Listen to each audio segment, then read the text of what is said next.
2-minute warning time at DKR, and Texas is going to get their first official SEC win. Just trying to figure out the final score. It had its closer moments, but feels like a blowout right now. Texas leading Mississippi State 35-13 as we hit the 2-minute warning. Welcome to the Orange Bloods Live post-game show, brought to you by the good folks at the Lowy Law Firm. Check them out. If you need anything down that road, they will certainly help you with every little detail of it. Texas handled definitely enough of the details today to get a win over Mississippi State. Again, we'll figure out what the final score is. Mississippi State has the ball at the 2-minute warning, and Texas has just scored a touchdown on a nice little reverse play to make it 35-13. I'm Chad Hastings. Of course, that is Jeff Ketchum of OrangeBloods.com. Anwar Richardson's at the stadium. That's coming up. Jason Sukamel of Orange Bloods will jump in at some point. That's coming up. And most importantly, your chats and super chats are coming up. Give us a super chat. It'll go right to the top of the list. What'd you think of Texas' first SEC game performance? Catch 35-13 at this point. What have you seen so far? Well, look, today will be one of these days that we'll look back on. It happened. It won't stay on anybody's DVR. I think for the Longhorns, when you're the number one ranked team in the country, there's a standard for which that you need to play towards. I think it's something that Steve Sarkisian harps on a lot, playing to a standard, being the best that Texas can be, and not really letting the opponent dictate what it is that you do. And on a day when you drop surefire touchdowns and you fumbled a couple of times, and when you allow free runners on your punter, and when you have needless penalties and you get bullied a little bit in the run game at times on both sides of the ball, these things happen. Closer games happen when you do all of those in one game. Luckily for the Longhorns, they weren't playing Oklahoma. They weren't playing Georgia. They weren't really playing anybody else in the SEC. They were playing the worst team in the SEC on paper. In the end, they win comfortably. This game was never in doubt, but it wasn't a game where the Longhorns will feel like they've reinvented the wheel. There were a lot of good things, as I just listed out. There were a lot of bad things. Hell, even Steve Sarkisian took points off the board only to call a play that I really kind of hated. You know, everybody had their hand in what happened today. And I think for Texas, what will happen out of this is that for the next 2 weeks, Steve Sarkisian will be able to coach this team really hard going into Oklahoma. You know, they win this game by the score that I predicted, 59-9. Maybe you worry a little bit that the Longhorns didn't quite maybe they'll show up feeling really good about themselves. Maybe you won't get the best version of the Longhorns in Dallas against Oklahoma. I kind of think that won't be a problem in 2 weeks from today, because I think this team will be coached really hard during the bye. I think this coaching staff will have this group of players' attention because they'll know they were really sloppy today. And there will be a lot of guys that will go into Dallas needing to be counted on that didn't play their best football today. And I think you'll have a hungry group of Longhorns going into Dallas. But this wasn't the best performance of all time, not even close. I think that's obvious. But I think you survive and advance and you win, and they win comfortably when it's all said and done. And you just know this won't be good enough in the future against better opponents. The super chats have already started coming in. We'll start big money first. Remember, bigger money can cut the line. $9.99 starts us off with Jordan. Every team this year has had a bad game. I like seeing Arch and team face some adversity. Nothing to worry about. Fix the little things. Get ready for OU. Hook 'em with that emoji. Kind of a maybe a first worldish problem, Catch, if it's a bad game and you might win it 35-13. That's the kind of bad week you want to have in college football. You mentioned the sloppiness. There are teams where the sloppiness makes it too close. There are certain teams, Auburn, that the sloppiness will take you from close win to close loss. This kind of sloppy from Texas ultimately obviously doesn't cost them this game. But to your point, deep down, we all know that if you try this against a better opponent, then, you know, things can go different. But football math's a crazy game. Never apologize. Never apologize for an SEC win. Certainly one that's this comfortable at the end. Hey, by the way, stop the presses. Breaking news. Breaking news. Live from DKR. Baron Sorrell got himself a sack. And I say that tongue in cheek because earlier in the game he had himself a sack and he didn't bring the guy down to the ground.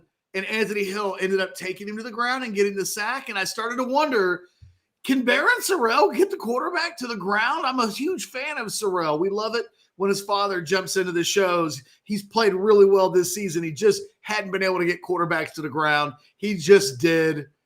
Okay, like that is a feel-good moment so far in this game. Because you know what? That guy deserves to get his. I thought he played really well today. Anyway, Baron Sorrell gets a sack. This thing's almost over. The Longhorns stopped Mississippi State on 4th down with the Sorrell sack. Longhorns now running out the clock. This will be over soon. Again, there's some headlines in this, Chad. One, this team just didn't play well enough today in all three phases. You can even look on special teams. Like I said, at one point they allowed a free rusher to get to their freshman punter. I don't know how the guy was on top of the punter by such a large degree that he didn't block it fully, and it ended up being just a short punt. But as that happened, it was like, oh man, you can't do that against Oklahoma. You can't do that against Georgia. That being said, Arch Manning was sensational today. I mean, if you're asking who passed their first test as an SEC football player, Arch Manning, it's a Manning family tradition to beat Mississippi State, apparently. 26 of 31 today. He was just really, really good. DeAndre Moore with a breakout game. Colin Simmons with a pair of sacks. There were a number of really good things that happened today, but I think our first super chat of the day really spelled it out. Yeah. Every team in the country this season's had one of these games where you look at it and go, are they really the number 1 or number 2 or number 3 team in the country? Texas had one of those games, and yet it's real easy to, I think, look at this and go, well, look, if nothing other than Jonte Cook doesn't drop a touchdown and Jaden Blue doesn't fumble on the opening drive right around the 20-yard line, they cash that in, it's 49-13 pretty easily. So, again, I think this is an interesting game to discuss because I think the glass half empty people will focus on the negatives quite a bit. And I think the glass half full people have a lot of things they can point to and say, you know what? DeAndre Moore breaking out right before Oklahoma, not a terrible thing to have happen. There were a lot of goods to match some of the bads, but, it is what it is. Jamie with a $4.99 super chat. Thank you, Jamie. Quote, if a dog's going to bite you, he'll do it as a pup. 11 says chomp, chomp, MFers.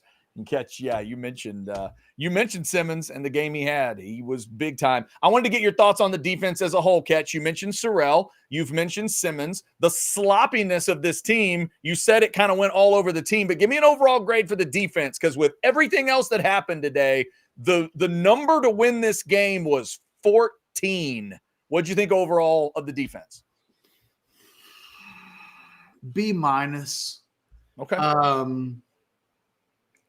Based on, I think, their own really high standards. This is really a poor Mississippi State team. And I think more than anything else, Texas got pushed around a little bit in the run game. I don't remember what did Mississippi State finish with rushing the football? Did they get to 200? Let's check it out real quick here. Running the ball. Hang on, let me get you there. Running the ball, Mississippi State, 150. So in the end, the yards per carry, everything doesn't look terrible. But, I think that they didn't control the line of scrimmage at times. I think for me, the thing that really lacked on the defense was, and I say this on a day when they finished with 6 sacks, and a lot of that comes late. Not a big turnover day, other than the Vernon Broughton forced fumble, which was a monster play. And maybe, Vernon That was a really big play. But the secondary wasn't creating big plays. I don't know. It's weird because there are times when I thought the defense needed to be better. I thought one of the things that came before the fourth quarter happens, Chad, and there's real separation and you're almost by the end of the fourth quarter, you're almost left more with the final score than you are with the way that they got to it. But there's a part of me that thought, there are going to be people who would watch this game and say that the recipe for beating Texas is this is what we thought Michigan might have been able to do, right? Run the football, stay on the field, run the clock, shorten the game. The problem is you can do that on a day like today when Texas kept shooting itself in the foot. I don't think the Mississippi State game plan works when you're not fumbling and when you're not dropping touchdowns and when you're not committing silly penalties and when you're not taking points off the board. There's another world out there where Texas is up 2 or 3 more touchdowns at halftime.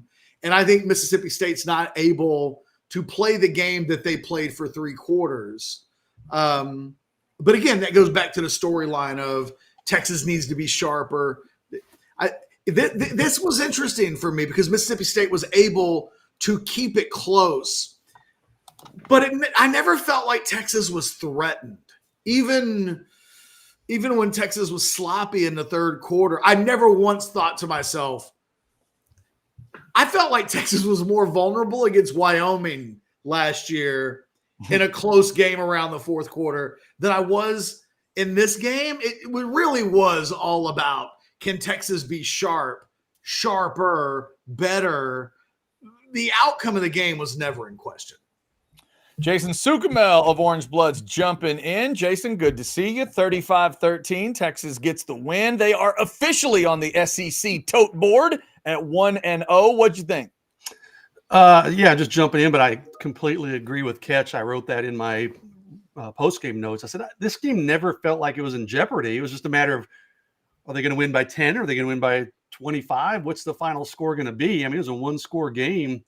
Until the last seconds of the third quarter, I believe, if my memory is correct. So not the most impressive performance. I give Mississippi State some credit. They played well, but, Texas didn't play the run very well. That's something they're going to have to clean up against better opponents. His run defense continues to be the one thing that maybe you can be critical of this team about. But, Arch played well. It's not one that I think we're going to look back on at the end of the season and say, oh, my gosh, that was an amazing game. But, it was kind of business-like. Like Ketch said, a lot of sloppy mistakes, including by the offensive line. They've got to get that figured out. You can't keep making these mistakes that put you behind the chains. You can get away with it against Mississippi State and some of these other teams Texas has played, but you do that against Oklahoma, maybe, certainly Georgia, you're going to have a hard time being successful. So they got a lot of things to clean up. Sark, Chad, he likes to say, hey, we're playing to our standard. We're not worried about who we're playing. We're playing to Texas's standard. This was not Texas's standard. So, if that's truly how they view things, I got a feeling Sark's gonna be pretty pissed in the locker room because this was a pretty sloppy performance. Yep, they still win. 35-13 still looks okay when you just look at the final score. Jason, it's funny you said that because William sent a super chat for $1.99. Thank you, William. It says, didn't feel like number one, didn't look like a standard. So you were not the only one who saw that and thought the same thing. Yeah, you could see it on his face at each interview point, Ketch. Sark knows that's not ultimately what he wants to see. He did mention that, he always talks about wants his team to stay poised, wants them to sort of try to stay as calm as they can in a situation. I never felt like they didn't feel out of control in the game. It didn't feel like the little moments of sloppy built on themselves to really cause problems, and that was good. And eventually you end up with a nice, comfortable win.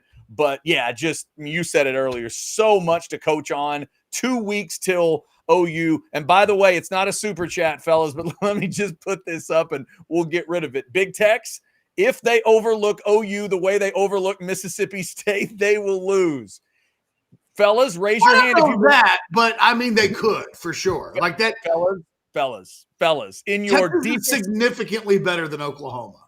If you're in your deepest, darkest soul, do you believe there's a Texas Longhorn team that is going to ever overlook the Oklahoma Sooners? What happened last year? You think that's an overlook? I think in the first quarter they did not match Oklahoma's intensity. Okay. And I think there was we won this game 49-0 the year before.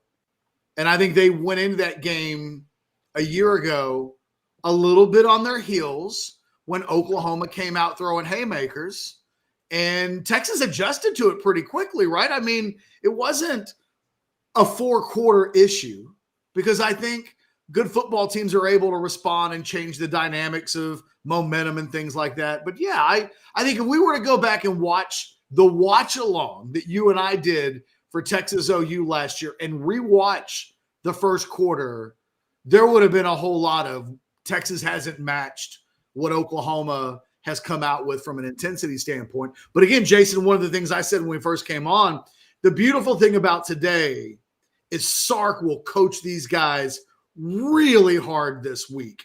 Jaden Blue may have lost his job. Like did he come back in, Catch, or am I correct? He didn't come back in. He got another carry. Did he? He may have. I can't remember when he got a target. But I mean, he didn't play after the fumble, other than maybe a snap or two. So I don't remember ever seeing him after that second fumble. So the running game's got to be better. That wasn't good enough today. The offensive line, everybody but Banks, essentially. I don't remember hearing Hayden Connor's name either, but the right guard spot today was bad. It was funny because DJ Campbell, I kept noticing Cole Hudson, and I'd go, God, Cole, you're not playing well today. Like, why are they rotating Cole Hudson in? And then they would put DJ Campbell back in, and a couple of plays would go by, and I'd go, oh, okay.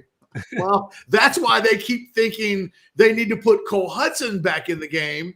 And both of them are trading plays and moments where the coaches are frustrated and they're like, all right, well, then somebody else gets in there. I think this team, if they go into Oklahoma not running 200 miles an hour and really dialed in and not looking to do more and play better than they did today, then I think that will be a bigger alarm bell from 30,000 feet up about what maybe the rest of the season should mean. But I actually think there was ever a time for the Longhorns to have a little dip. We'll see. I mean, they got to make it. They got to play it out against Oklahoma and deal with them. But we might, in 2 weeks from now, at about this time, be looking back at the Mississippi State game and going, that actually turned out to be a little bit of a blessing in disguise, because look at this performance. We'll see, though. They got to do it first. And Chad, I get the apprehension, right? I mean, Oklahoma is not a team and a program that Texas can just overlook, toy with. I mean, the history is the history, but I watched Oklahoma pretty closely today. They got a W. It was a big one for them. I don't know how many more they have as a team throughout the rest of the season, but I still think if those two teams play 10 times, Texas probably wins 9 of them. But the one where it's like, okay, well, Oklahoma beats this Texas team, the performance from Texas looks a lot like today. We're going, they couldn't run the ball. They had too many penalties. They dropped a 60-yard touchdown. It's one, but after another. You can do that against Mississippi State. You can probably do it against a few other teams on this schedule, but against the best teams, Georgia would have cleaned Texas's clock, presumably today, if you do all of these things. Yeah, real quick, fellas, and Jason, I'll let you jump in. Super chat $4.99. Thank you, Roland. Vegas made their money back this weekend. First with the Cowboys and now with the Longhorns, who has actually covered the spread. There are a few favorites, not necessarily. Not Auburn. To the spread. Not Auburn. Auburn was a favorite by kickoff, weren't they? Yeah, that's true. Auburn definitely did not cover. Roland, thank you for that. Yeah, it was one of those days where there were some weird close games. If you're following the rivals and you're a Texas fan, OU got the close win. Aggies got a close win against Arkansas. That one was kind of what it always is, a weird sloppy circus at times. And then Texas ends up with what looks like, fellas, this is the type of game that it really does depend on whether you watched or not.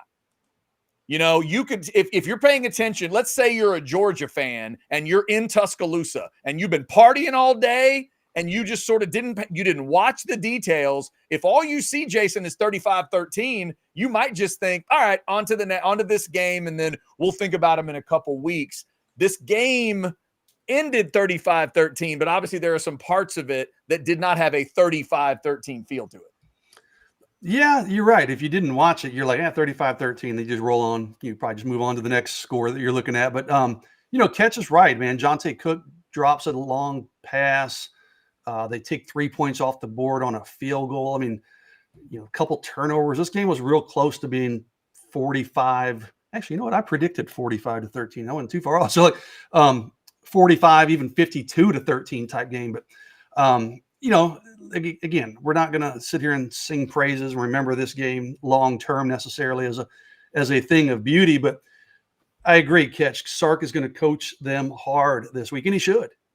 I bet he's going to probably tell them, like, hey, when they go over the film, they're going to be pissed at this game. They're not going to be happy with a 35-13 win because of the way things unfolded, the penalties and turnovers and things. You got Oklahoma in 2 weeks. I don't think that's a factor. Texas overlooking Oklahoma. It's probably a good thing for Texas that Oklahoma got a win today. Texas is going to have 2 weeks now to hear about Oklahoma. So I would be shocked if they overlook Oklahoma at all. And sometimes, listen, man, all good teams, Georgia had one against Kentucky, and we see Kentucky's a pretty good football team, right? But every good team has one of these games, at least one per year. I don't care how great of a team you are. You have one where you just don't play your best game. Texas has been so good for 4 weeks straight. Today, they weren't very good. I mean, they played a C game today, C- maybe. But you know what? Maybe they got it out of their system. Maybe things start clicking again in 2 weeks, and certainly against Georgia, they're going to need it too. So if you're a Texas fan, say, hey, if we're going to have a bad game, this was the perfect week for it to happen. Still got a 35-13 win. It's still, when the game was going on, I was sitting there thinking, okay, Georgia's probably, if they win, or maybe even Alabama's going to probably take over that number one position in the polls. But now you look at 35-13, that late touchdown that Texas got, it makes it look a little bit more respectable. So I don't know, maybe Texas holds on to that number one ranking. Not that really matters at this point. Chad, we got a bunch of super chats that we missed.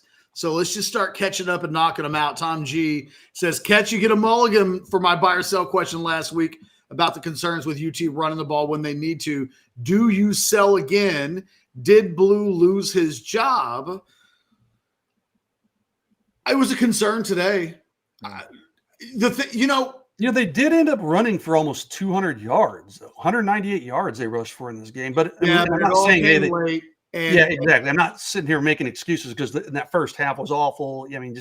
But I was just shocked when I look up at the final stats. I'm like, how the hell did they get to 198 yards? Yeah. They go into this game, Jason, 1,000% committed to Jaden Blue. I mean, Jarrett Gibson didn't get a touch until very late in the third quarter. They only really insert Trey Wisner into the game because Blue kept putting the ball on the turf. And it's clear, if you want to know what Steve Sarkisian thought about those fumbles, Jaden Blue gets taken out of the game and basically doesn't return.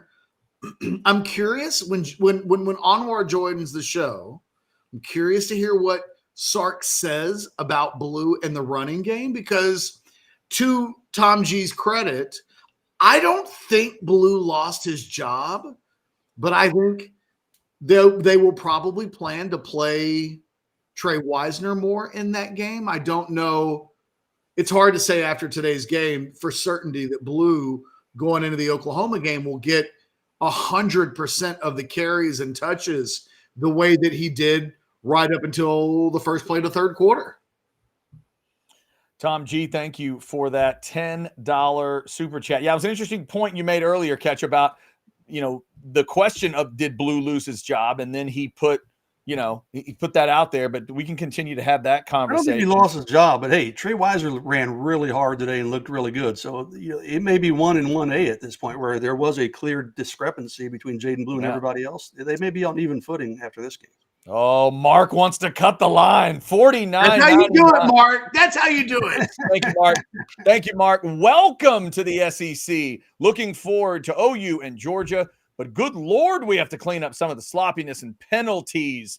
I go, wait. I go, was your game MVP? was your game? Who was your game MVP? I guess is what he's asking. I mean, I that's assume easy. Arch. Clean it up and utilize their bye week to get Ewers healthy. Arch was sensational. Look, there's no reason to start any problem. But we have to be. Let's forget about the presence of Quinn Ewers for a second. If we just talk about the performance today and what Arch Manning did, 26 of 31 for 300 plus yards, plus what he added in the run game. He was sensational against a bad team. He was by far and away the best player on the field today. No need to start any fuss, but I was watching a lot of games at once. I kept watching OU and Auburn and A&M and Arkansas and thinking to myself, if Arch Manning played for any of those teams, how different the game would have otherwise been. That if he plays for Auburn, they beat Oklahoma. If he plays for Oklahoma, they blow Auburn out. If he plays for, I thought Marcel Reese. What is Marcel's last name? Harris? Reed. Sorry. He's still not good enough yet that I'm going to completely remember his name. I thought he was fine today for the Aggies, but I'm watching Arch against Mississippi State. He's playing at such a level that, he's really good. I guess that's all that needs to be said. He's really, really, really good. Arch MVP, Colin Simmons, runner-up. Oh, by the way, Colin Simmons, 2 sacks, 3 tackles for loss. Yeah. He's playing starters reps. And that first sack he had in the third quarter. So they line up, and he's at the bottom of the screen, and it was like 3rd and 17, and he's kind of rocking back and forth. And I was wondering, is he gonna jump off sides? Because he was so set on this is a passing down. I'm getting his ass. I've never been more certain that a guy was going to get a sack on a play than I was on that first Colin Simmons sack of the game. It was a 3rd and 17 play, if I'm not mistaken. And his get off, that left tackle never had a chance. That guy's emerging into a legitimate star as a true freshman. This is what 5 stars look like when they go boom. But I have to admit, as a guy that had him ranked number 1 in the state a year ago, I don't know that I was absolutely anticipating this kind of start from him. I thought maybe he might need a year to adjust, and that by the end of the year, we'd really start to see how good he is. But Jason, he's better. He may even be better than I thought he would be. His first step, I said, is honestly, it's as quick as anybody I can remember. I said it was like TJ Watt, like off the head. Like, exactly. Don't tell Mac Brown. Yeah, he was so good. It caused Troy to make one of Ketch's favorite references. 1999 Super Chat. Colin Simmons' wallet says bad mother F. Yeah, it does so far, Troy. There's an old school story that we won't get into right now because there's more Super Chats. But Jason, that was for you. It is a great story. Yeah. I know that story. That was good. Troy, we appreciate that Super Chat. Thank you. Look at this one. A well-crafted total. S. Roan Super Chat of $27.25. If you don't know, look it up. The run defense was and has been questionable. Jason, you mentioned this earlier, the run defense part of it, and it is weird. Texas run game didn't feel quite like you wanted it to if you're a fan, even though it sort of looked good. And then by the end of it, Mississippi State's run game felt like a little more than you wanted it to be if you're a Texas fan. But you look back at the stats and you go, well, it wasn't that crazy. Like, they didn't go that nuts on Texas, but you just still didn't feel right. 150 yards, only 3 yards a carry. You look at that and you're like, okay, that's not terrible. But they had 100 and I don't remember what it was, a little over 100 in the first half. They ran the ball effectively with their running backs. The Daniels kid rushed 75, averaged 5 yards a carry. I said it. I've said for the first few weeks, it's like, I can't really find – touchdown Alabama. I can't really find anywhere to critique this team except maybe their run defense, between the tackles and some things. And it kind of reared its ugly head again today. But you're right, Chad. You look at the final stats: 50 carries, 150 yards. You're like, okay, 150 yards on 50 carries isn't that bad, but a lot of sack yardage factored into that and things. So they're going to have to be better at their run defense. And then I think it was Tom G, maybe his super chat or I don't remember who super chat, but I totally agree. The run defense needs to be better, and they need to clean up some of these mental mistakes along the offensive line. Because if they don't, that's going to catch up to them against a team like Georgia, maybe even Oklahoma. The run defense, I think, is the one area that's still a bit concerning for me. As S. Roan there, is it S. Roan? Am I saying that right? As S. Roan there says, I agree. That's the one big area of concern coming out of this game and moving forward.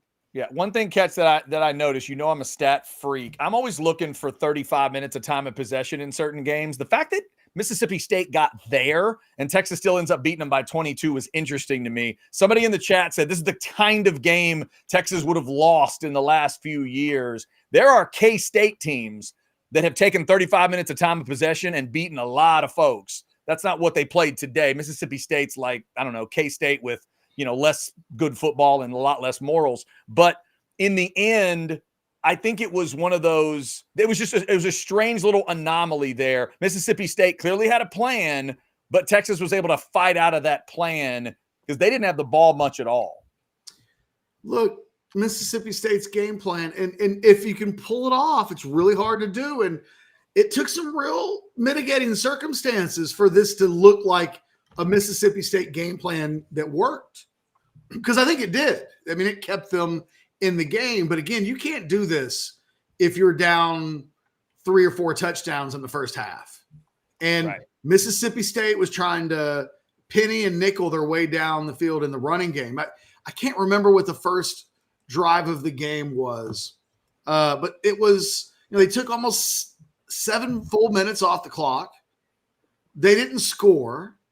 But it was like 14, 13 plays and 40-something yards. And that was, I think, their most effective drive of the game outside of the scoring drive.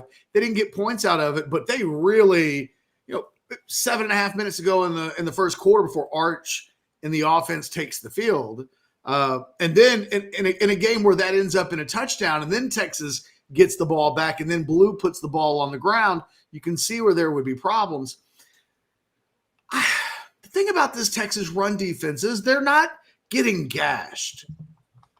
But if a team believes that, look, if we just run it, if we stick to the run and we're averaging 3.5, 4 yards a carry, then that means we're pushing the chains, we're moving the ball, and we're eating the clock. And I think that makes a lot of sense and looks good as long as the game is close. Mississippi State was able to keep the game reasonably close until that last Arch Manning sneak on what I think might have been the last play of the third quarter. I can't remember if they went back and added 5 seconds or whatever. Longhorns kept running sneaks, and the refs just kept letting the clock run, whether or not they crossed the goal line or not. I don't know, what level. Let me ask you this, Jason and Chad, both of you. They're not getting gashed. You're not giving up big monster chunks in the running game. So on a scale of 1 to 10, because Mississippi State had some reasonably effective success, on a scale of 1 to 10, you're worried about the Texas run defense in future games against teams like Georgia. Jason, go ahead. Yeah, 1 to 10. It's pretty significant for me because I don't really have any other area concerns. So I'd probably give it about a 7, 6.5, 7.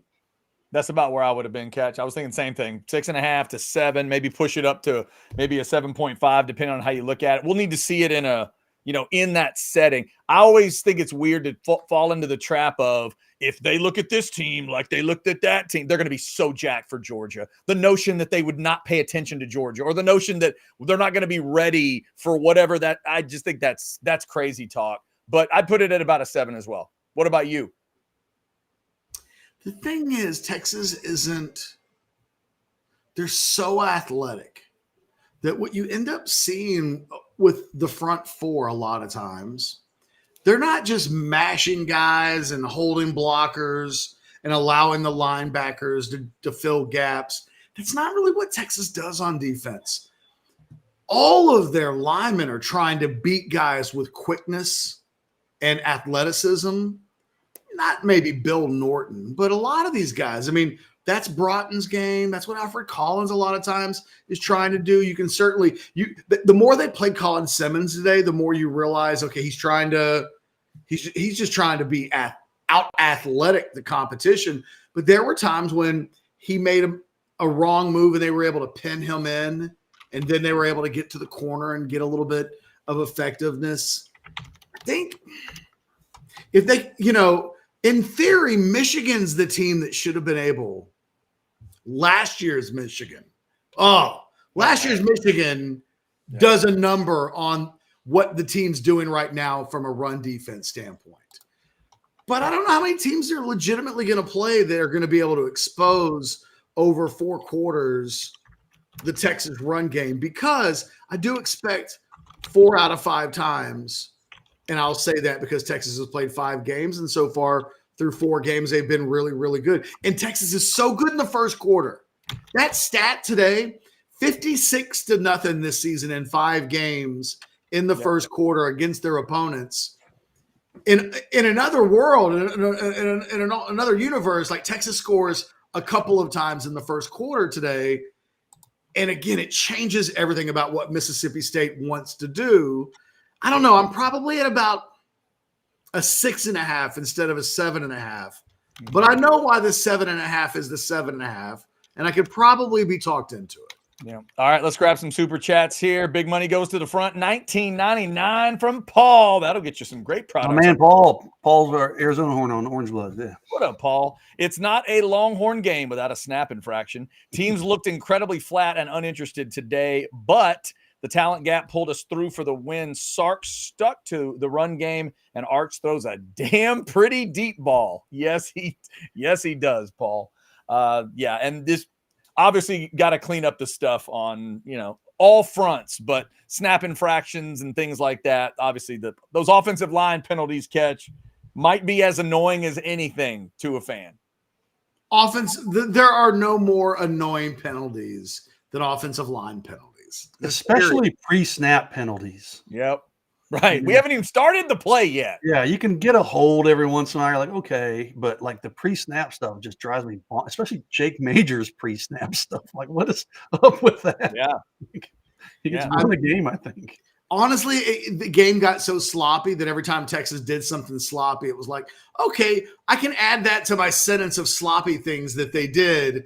There was a little moment in the third quarter when I was like, maybe there aren't enough sloppy penalties for me to make sloppy penalties part of it. Oh, there goes another one. I guess I can. And then there goes another one. So Mississippi State actually had more penalties than Texas, if you can believe that. And they probably should have had a few more. Yeah. And this is, right. It was 9 and 8, right? 9 for Mississippi State, 8 for Texas. It felt like more for both, really. It did, yeah. It felt like a sloppier game than that. Guys, I think the key phrase maybe in Paul's super chat here is the talent gap pulled us through for the win.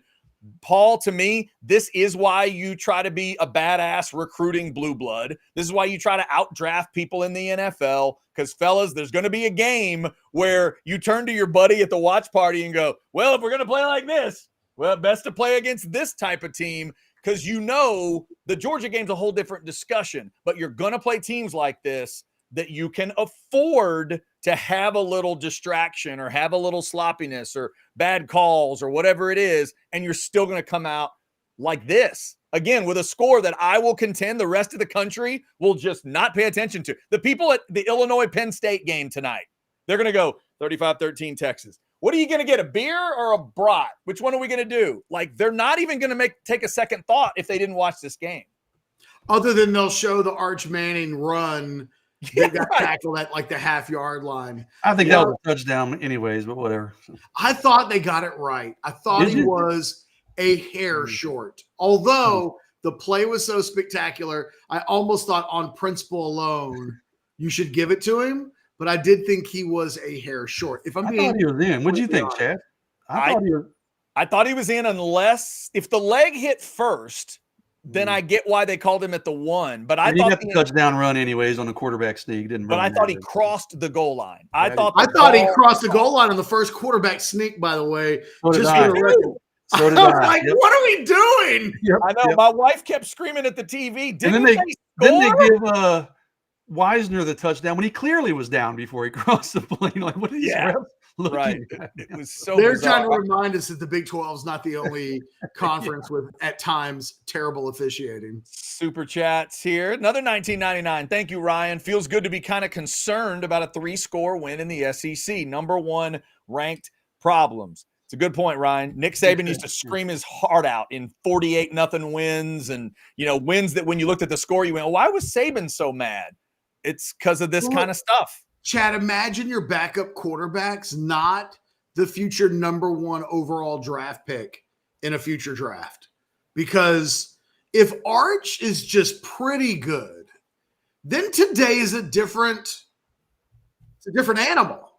If Arch isn't, because Arch, the reason why it never felt like the game was really in jeopardy, it always felt like, well, look, if they just let Arch throw the ball, if they just let Arch go, they'll score points on offense. That never felt in doubt.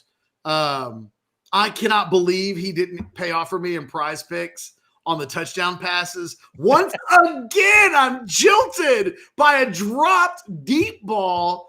Good grief, guys. Come on, help me out. That's rough. Yeah, that was a rough one. And as a part of I don't want to hear Prize Picks bitching. I missed out on a $200 win by a half yard again. That's my 3rd time I've lost a big win by a half of a yard. Unbelievable. Man, oh man. All right, Barb's 10 with a super chat, $4.99. SEC refs in Big 12 refs clothing. Did they have the biceps and triceps too? I didn't notice. And lots of cheddar bobs. So props for the win. LOL Sark saying he was still ripping Arch's ass while 26 of 31 for 300 yards. Wait, when did Sark say that? Was it in his post-game presser or something? I missed. Maybe I don't know. Maybe I don't know. Post-game presser. Probably because Arch was his best player. It's always easy on a day when a guy's 26 of 31 to say, "Look at how much I'm yelling at him." Mm-hmm. That the other guys will see that. So this was the Spurs players seeing Popovich go after Duncan when Duncan's in the middle of like an 18-12 game. Bingo. Because the other thing is, Arch can handle it. Right. Like Grandpa Archie and like uncles and the dad, they all go in there and they are telling Sark, coach our boy hard. And if he were to ever complain about it, can you imagine a Manning hearing another Manning? The coach was mean to me. Oh. Yeah, right. Go sit out in the garage. You know what complainers no dessert for you. That's right. $9.99 from James. 4 things. Oh, James is getting his money's worth. 1, Blue. Can't have that. 2, D-line and the linebackers got ass kicked today in run game. 3, Cook. Come on, man. 4, this was more Texas beating Texas than State beating Texas today, in my opinion. Can't disagree with any of it. Jaden Blue, you can't put the ball on the turf, certainly not twice. The run game wasn't great, or the run defense, rather. Jonte, man, I just can't believe he dropped that pass. That was a beautiful ball, hit him in stride. I mean, it's an easy touchdown. And, Mississippi State never had any chance. And I don't care when it was a 1-score game late in the 3rd quarter, like Ketch and I said at the top. I was like, I never felt like Texas was going to lose this game. That never even crossed my mind. Texas just did enough to keep Mississippi State in the game for about 3 quarters. Hey, Catch, real quick. Somebody sent this chat, and there's been somebody sent a Wisner should be RB1. We've had others about Blue. Somebody sent one that said Blue and Cook need less reps because of what they saw today. Would you go that far? Because if Jaden Blue lost his job today, there's a whole nother discussion to have, right? I think, look, I remember in October or November of 1990 where Emmitt Smith went through this fumble thing. And I can remember Jimmy Johnson at the time saying he never tells guys to fumble because that's a negative thought. So rather than say don't fumble, He says, hold on to the ball, which is a subtle but distinct difference. And I can remember he played a game against the Giants where he fumbled twice. He had a game against the Oilers like the very next week where he fumbled. And like he had to get that shit together. Like you can't, even Emmitt Smith at the very beginning of his career had a little bit of a wobble moment where it was like, dude, if you keep putting the ball on the ground, you're not going to play. He stopped putting the ball on the ground, and then the rest is history. It remains to be seen what Jaden Blue's career is ultimately going to look like. And Blue's not known as a fumbler. Today was just, you hope today was kind of an anomaly, right? The guy did a good job on the first one, putting, was it helmet? I think helmet on the ball, maybe. The second one, did it get, I don't remember how, did it get punched out or did he just drop it? It got punched out. And here's the thing, though, and this is why I think Sark had to have been royally pissed, because you know they go to halftime. And for the full 20 minutes, the only thing they talked about was, guys, first half, not good enough. Our focus isn't good. We're sloppy. We're beating ourselves. When we get the ball, the offense needs to go down the field, score a touchdown, no mistakes. Let's go up by a couple of scores and let's play 30 minutes of Texas football. And on the first damn play of the drive, they break a 20-yard run and he fumbles at the end of the play. It was I would imagine Steve Sarkisian could not have been more irked if, I mean, you could have touched his boobs and he wouldn't have been as upset as I think he would have been at anybody on the team. Anybody. It just happened to be Blue, and it just happened to be his second fumble of the game. But all of the messaging they would have received at halftime about what needed to happen, and on the very first play, the opposite happens. And, you know, again, the outcome of the game wasn't in doubt. It was about, guys, the goal is to play to a standard. By the way, Alabama, 13-0, extra point pending, 14-0. They've looked fantastic in the first quarter. And how about former Texas running back target Jam Miller with a 16-yard touchdown reception? Alabama getting after it with Georgia. We'll keep an eye on that. We'll talk about that throughout the rest of the postgame show as we go. I don't know. I don't know what they do with Blue. My guess is he starts. He's their best running back. He got all of the touches in the first half. I think that he will have to be very good in the next 2 weeks. I think Trey Wisner has earned a little bit more playing time. But, you know, I think the running game's a question mark. And I don't feel like any of us can pretend like we absolutely have the answers tonight. I think it's a fair question to ask. I don't think he lost his job, but I don't know that he's got, no pun intended, two hands on the job either. So I think that will be, ironically, the expectations will be that Quinn will come back, right? Quinn's going to play in the Oklahoma game. So that question goes away. So I think very seamlessly we'll go from who's the quarterback, is Arch going to play? And I think all the questions leading up to the Oklahoma game will probably be about the running back position. Someone in the chat said Jaden Blue has a history of fumblings, and I don't remember it at Texas, even in high school. He didn't play his senior year, so, I mean, I don't know if that's necessarily true. But has he been a guy, am I just not remembering correctly? Is he a guy that's had fumble problems at Texas?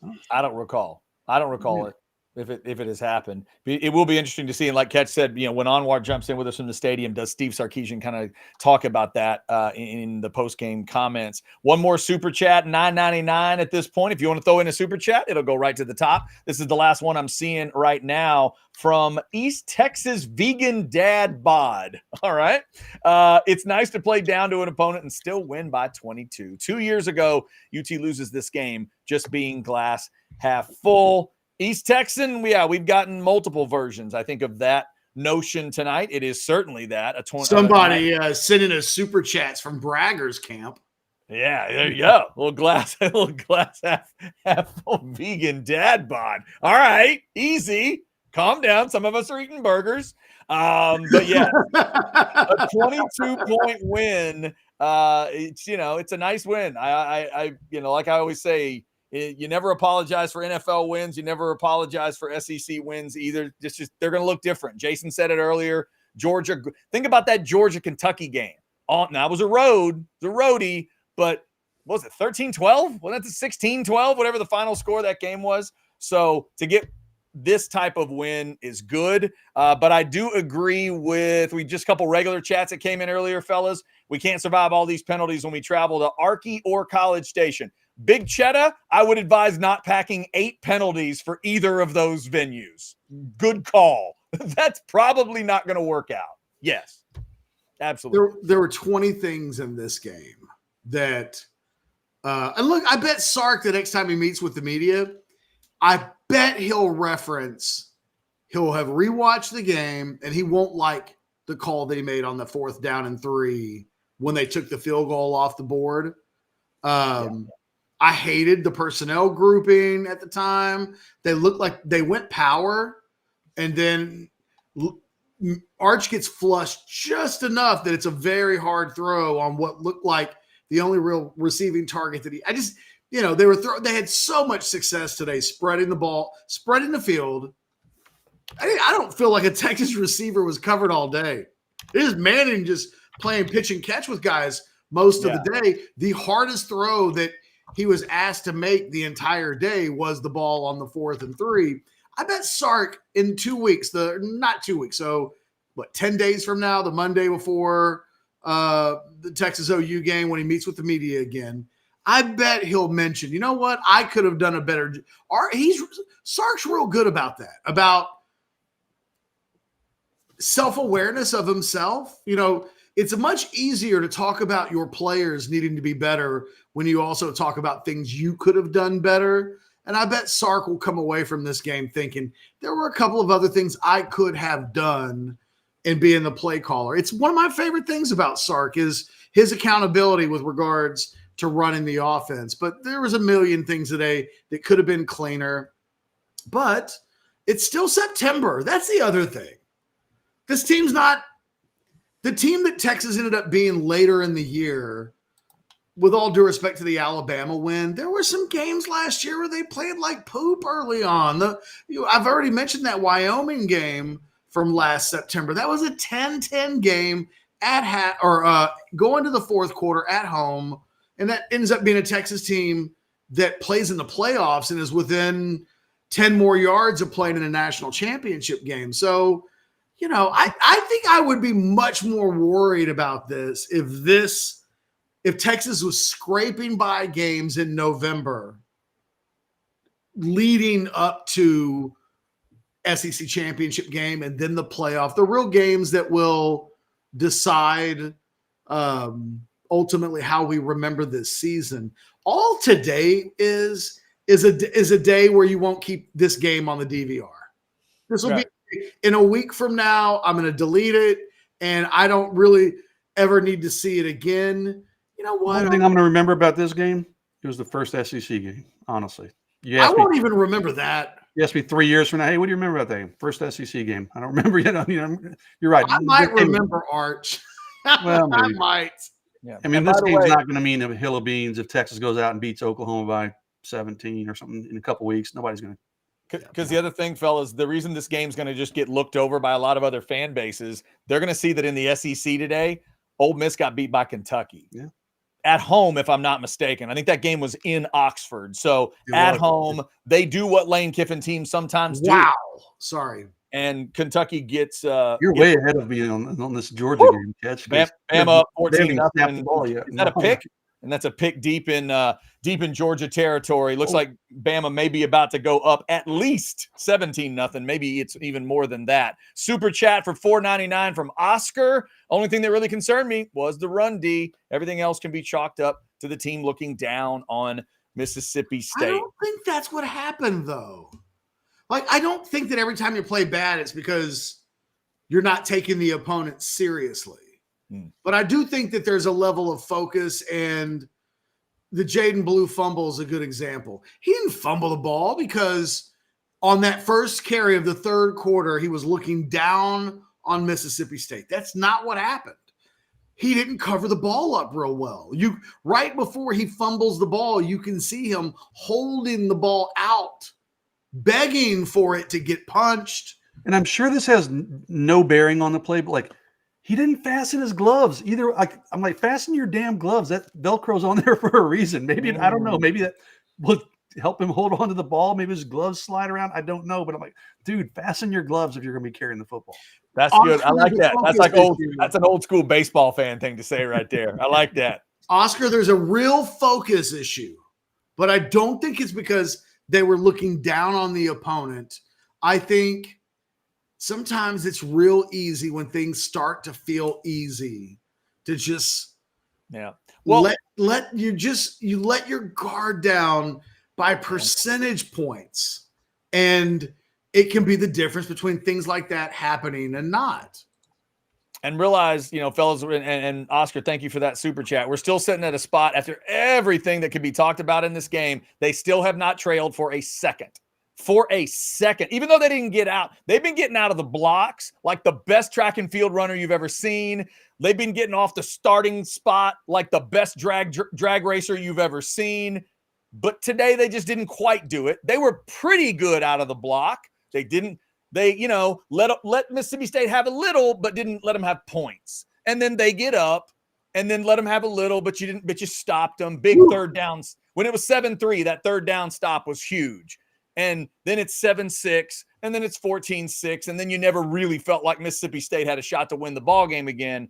But, even in a game like that, we are still talking about, they said today it's 1 out of 4 teams in the country that had not trailed. I don't know who those others are, but they still have not trailed. They're 5-0. It's not Georgia anymore. No, if it was Georgia, it ain't Georgia anymore. And they weren't even one of them. I don't remember who. I remember Army was one. I don't remember who the other ones were, but yeah. Georgia was not one, and they're definitely not one after tonight. Yeah. Wow. By the way, Alabama's about to make it 21-0. Chris said, I had a feeling Bama would win that game. Bama looks dynamic, and Georgia looks slow and stale is the way Chris's eyes are seeing it. I tell you what, I have been a big Carson Beck, almost at a hater level. Like I think Carson Beck's a perfectly fine player, but he's not Quinn. He's certainly not Arch. He's not Jalen Milroe. He's not a guy that I think makes the players around him better. I think he's a guy that if you put great players around him, they almost lift him up more than the other way around. I'm not blaming 21-0 first quarter on Carson Beck, but the interception that he threw 5 minutes ago or less that sets up this third Alabama touchdown of the first quarter is play you can't make. That was not an NFL quarterback throw or decision. And Georgia now down 21-0. Chad and Jason, Chad and I had this conversation this week because there's what do you want to happen in this game? And I was like, well, look, if you want 1 versus 2 and you want the biggest regular season game of the year, then you pick Georgia to win this game. And look, 1 versus 2 in 3 weeks, we'll get it.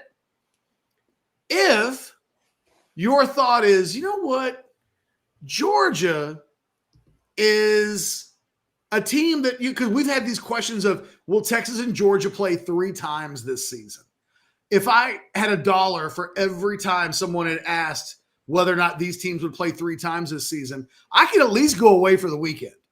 And what this game that's occurring today might open the door for is that when Texas plays Georgia in a couple of weeks, Texas will still have its mulligan left. Georgia could be out of mulligans by the time they're done in Austin. 2 losses could. And that's why if you're a Texas fan, you want Georgia to win this game. You don't want them coming into Austin like a caged animal with its back against the wall, right? I mean, I'd rather have Georgia coming in overconfident, knowing they have a mulligan. But you can eliminate Georgia from the SEC championship mix. Probably. Maybe not officially, but and maybe the Ole Miss loss today plays a little bit in this. That maybe that helps open the door for 2 losses. But I'm telling you, this may and one of the reasons why Texas may not get punished for this is everybody will be talking about Alabama and in this performance if they can keep it up. And there'll be a lot of talk about the Ole Miss thing. This may be a week where the number one team in the country in the SEC won't get a lot of attention. There's a lot of stuff to talk about from the SEC this week. This game's not over. Alabama's dominating the game. And I won't have a problem if at the end of today, if Alabama absolutely throttles Georgia. If anybody tells me that they think Alabama should be the number one team in the country, I don't think you can be upset by that. It's very early. These things kind of tend to take care of themselves, especially in a playoff format. There's no way Alabama and Texas can avoid each other if, they just keep winning all the games. So this stuff will somewhat take care of itself, but kind of stunned at 21-0. Catch, I think it's going to be a week where we will spend our time bashing our heads against the trees. And then once we walk out of the forest and start looking at what everybody else is saying, I think those highlight shows are going to now be covering what Georgia got done to them, unless this really turns around, because Bama looks like they're going to smash them. They're going to talk about that. They're going to talk about a Lane Kiffin team that didn't feel real. They'll talk about Auburn blowing a lead at home. You're absolutely right. And think about it. Going into this week, this is a handle your business. Try to stay not under the radar. Texas will never be under the radar. They're Texas, for God's sakes. But, Jason, you don't want people talking a lot about you when you host Mississippi State, this kind of Mississippi State team. You want to post a number and move on. And I think ultimately that's what they'll do. And this Alabama-Georgia game is going to help them do it, because who the heck's going to spend a lot of extra time on a 35-13 Texas game nationally after this? They'll get 3 clips on SportsCenter and the Texas game, and everything else will be about the Kentucky game and about this game. Yeah, so you're right. This is kind of a very under the radar, and it's a good week to have an under the radar kind of sloppy win, right? Because nobody really is going to care about it. I'm looking ahead to when Texas plays Georgia. I guess 3 weeks from today. Alabama and Tennessee, because I'm thinking, okay, surely that's going to be the marquee night game, right? The national game. Alabama, Tennessee is also that night. So, then that suddenly becomes the actual if those teams take care of business. I mean, Alabama obviously tonight. And look, we're chalking this up. Who knows? Maybe. Yeah, exactly. A lot of football left to be played, but doesn't look good for Georgia. Let's just say good first quarter for Bama. Good good first quarter. I'm reminded, guys, earlier today. Somebody on Orange Bloods, and I don't remember the poster, so it's not a call out. I legitimately don't remember who posted this.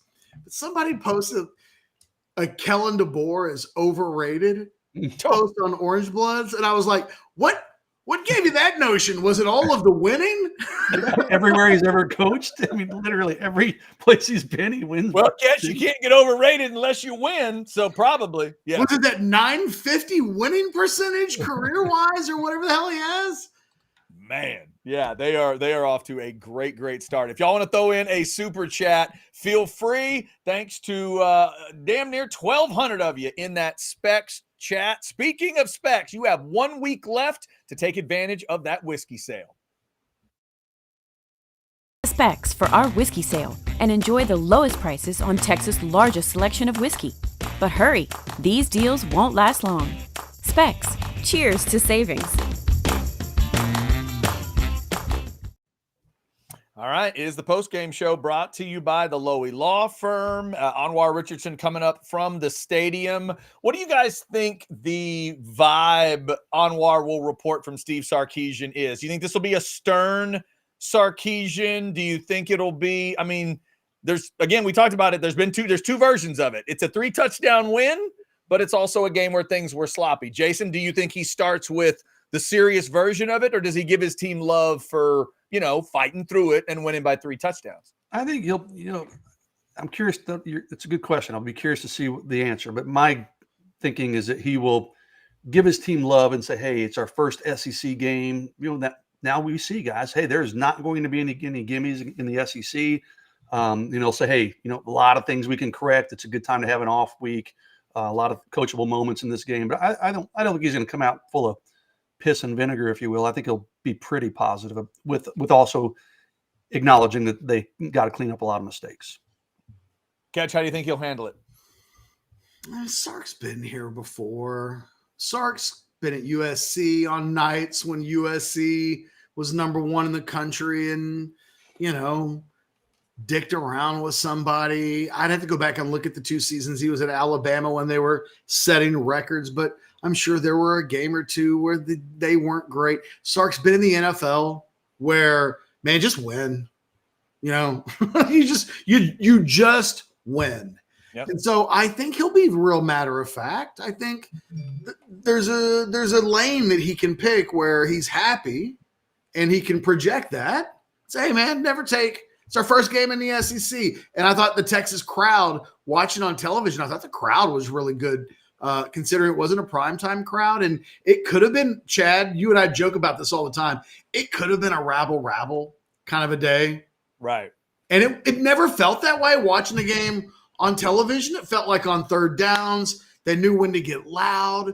They forced Mississippi State at one point into back-to-back delay of game penalties. Yeah. It never piled on. Like I said earlier, the mistakes were there. They were spread out, though. In the last few years, we've watched Texas fans the Texas team make mistake sandwiches that we would talk about after these games. Well, the offense screwed up, and then the defense screwed up, and then the special team screwed up right on top. And then it just gets worse and worse. They spread them out, I thought, enough today.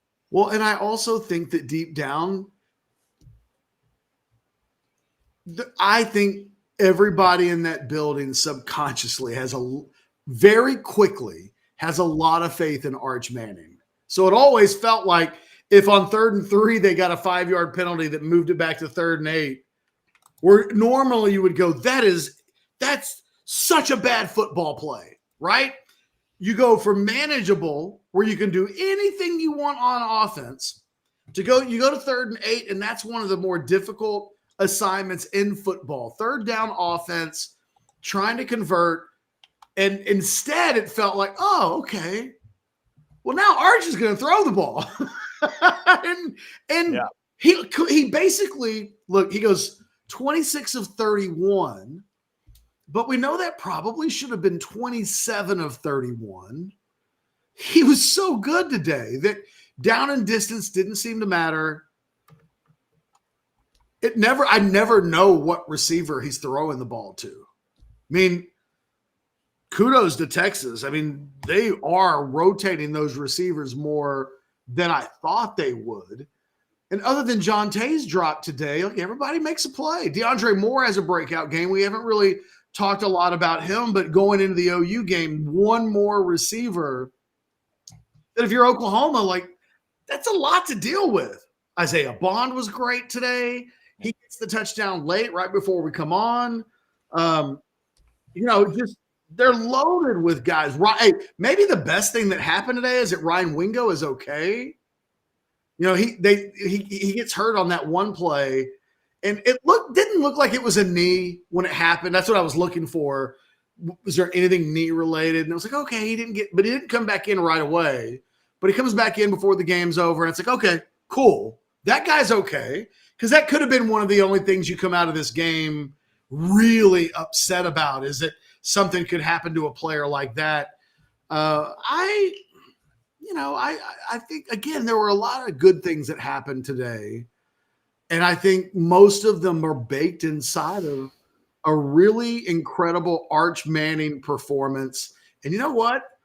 Maybe it's a good thing that last week is the week where imagine Arch goes off last week, and then he has this performance. Oh, geez. Yeah. Stephen A. Smith is cutting a WWE promo on Monday about how, and I don't know how much he's even ever watched of Quinn Ewers, but he'd have some Arch Manning hot takes. And I don't think we're going to get any of that. Quinn is just going to retake the job, but Arch is add 2 more touchdowns to his totals from last week, plus this game. And, I think we might talk ourselves into a mini controversy, and that's just not going to happen. But I'm telling you, if you talk about the fans at the game today and how good they were and why it always felt very supportive, and I think Arch, if you're getting bad quarterback play and all of that's happening, it feels a lot different than if all of those things happen, but your quarterback's playing like a badass. That is the tide that lifts all boats. If that tide doesn't exist and all of those things happen, that's how mortal teams drown. But when you've got that quarterback play, it really changes the scope of everything. And I thought very weirdly, quietly, just the presence of Arch calmed everything down the entire game in a way that I think if Quinn had played, you also would have felt that, man, this passing attack, anytime it wants to, it can get what it wants to. And by the way, Alabama just went up another touchdown. I know I'm ahead of you guys. Jalen Milroe with his second rushing touchdown of the night, 36 yards. Yeah. Now we are in full-on boat race territory. Yeah, let's get in this super chat. $4.99 from Oscar. Alabama with DeBoer at head coach scares me more than Georgia and Smart by a lot. Oscar, they are certainly rolling in T-Town right now, and they certainly aren't ready to make a statue yet because they don't do that unless something else happens. But they guy was holding them back, Chad. They are loving right, exactly. That Nick Saban guy, yeah, that was the problem. They do feel, I think the word that somebody used earlier, fellas, so far, and again, we're doing the post game and we're all kind of watching it as it's happening, but the word dynamic is a word that I've used for years about college football. And I think if your offense doesn't look that way, it's noticeable and you kind of are in trouble. And with this Georgia team, it's almost like the Todd Monken thing was a key ingredient because they used to look dynamic. I haven't seen them look dynamic all year. And on the other side, Cat, this Bama group right now, Milroe, it just feels like he's coming along second by second. The passing, the rushing, whatever they need him to do. Those people that thought DeBoer was going to wake Milroe up even more, they are bowing up. They're bowing their chest out tonight saying, this is what I thought he would do with Jalen Milroe. They look awesome. You know, this also doesn't hurt Texas. Maybe the best thing that could actually happen to Texas is that Alabama does take over the number one ranking. There's one more thing to motivate Texas going into the Oklahoma game. Everybody, you can say, well, they shouldn't need that. Well, shoulds ain't got nothing to do with life or football or anything. I can think of a million things that should be a certain kind of way. You know, Texas feeling like, okay, we lost our ranking. We'll show them. You know, there are worse things in the world that you could have. I think it's another, again, I expect Sarkisian to be able to really coach these guys hard. I think the players like it. I think he'll have their attention. I bet we'll hear from Sark that the practices were hard and they really liked the way they competed. And, you know, a little bit of disrespect thrown in the middle of the season throughout the year isn't a bad thing. So no matter what happens the rest of the way in this Alabama-Georgia game, I think if you're a Texas fan, don't sweat it. Don't watch this game and go, if tomorrow Alabama's the number one team in the country, it means nothing. And oh, by the way, technically Texas is still number 2 in the coaches poll. So, you know, like I'm watching this right now, and it's been a while since Texas has been so good that you would watch an Alabama-Georgia game and think about, well, this is going to impact Texas in what way?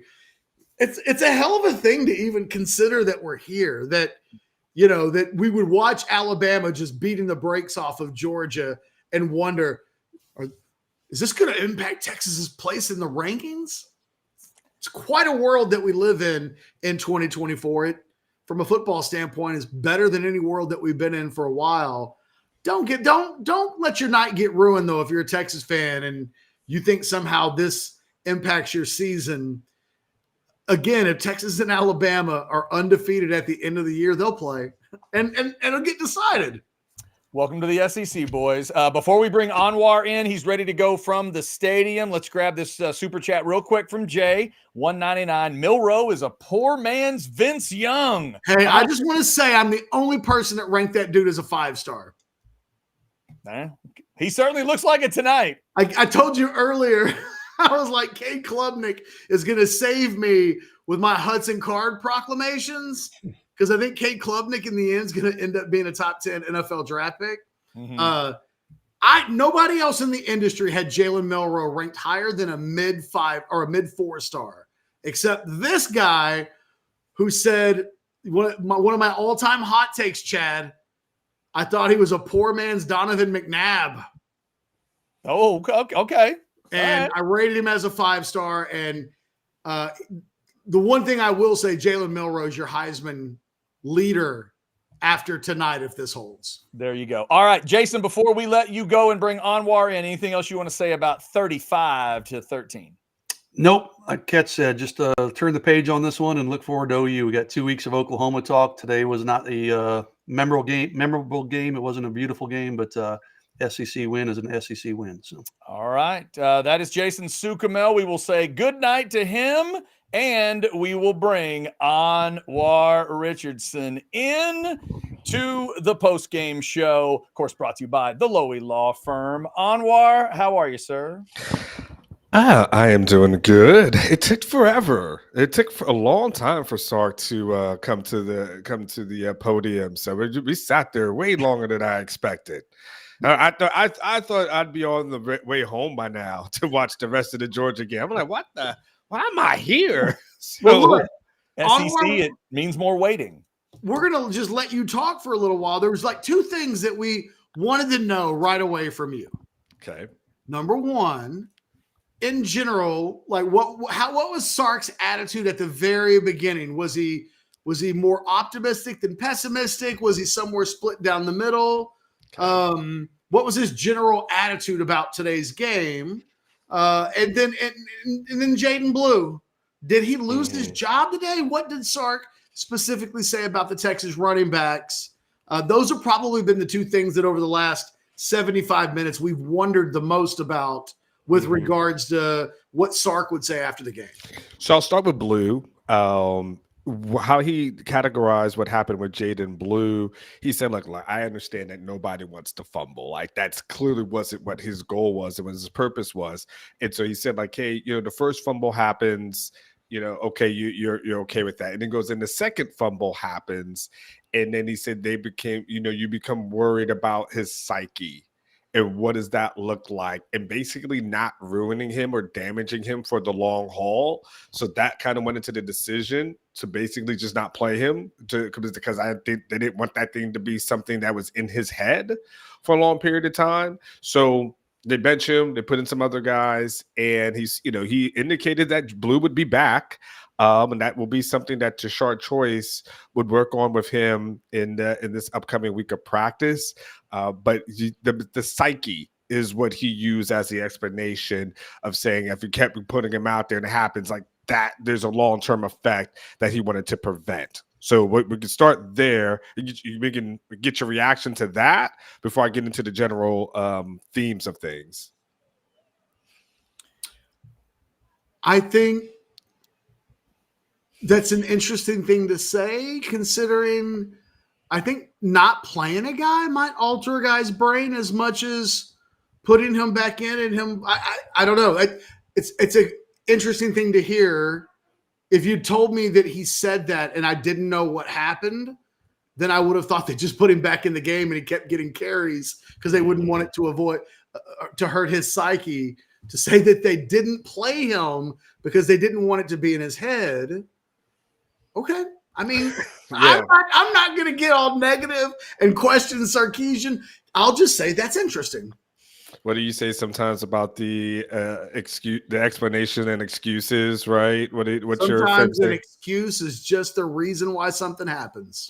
Yeah. So I think his overall thing was he understood that they didn't play the way that they should be playing. And his one of his points was, look, going forward, they can't have the things that they have. He's like, they can't have the penalties that they had. He said, they can't have the lack of a run game, the false starts, the holding, playing behind the chains. He said those are the things, the turnovers. He's like, those are the things that are going to be a recipe for disaster that they have to get cleaned up. But and he said but he said the flip side for him was, but also at the end of the day, they also had 500 yards of offense. They only held this opponent to 13 points. And so he goes, there's a lot of teachable moments that'll be there. He said they're not going to have a practice on Monday, so they're good, bad, and ugly. He said it'll probably be a really long session because there's going to be a lot to show, especially on the bad side of it. But it's that weighing so there's the weighing of the balance of it wasn't pretty.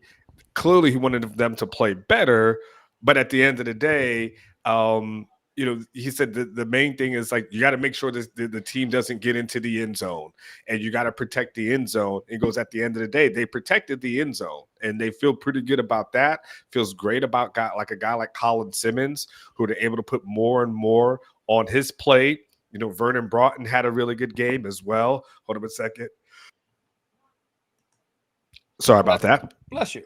Thank you. Vernon Broughton had a very good game as well. Anthony Hill, continues to progress. He even praised Michael Taft. He said he got a stinger, and that was Michael Taft's thing. But said even the pass breakup there, he said how patient he was. So the overall catch, and of course even Arch, feeling like okay, Arch was able to get some meaningful games under him. He said like they need to get Quinn back, and they need to get him healthy for the Oklahoma game. But they'll be able to learn some things about Arch over the last couple of weeks. And so overall, there's that balance of really wanting to play better.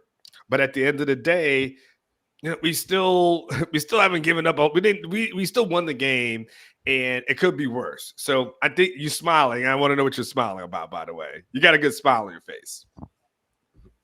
Do you really? What? Do you really want to know why I'm smiling? The man is a reporter. What something happened on TV? Extraordinaire. No, it is entirely to do with what you said. Okay.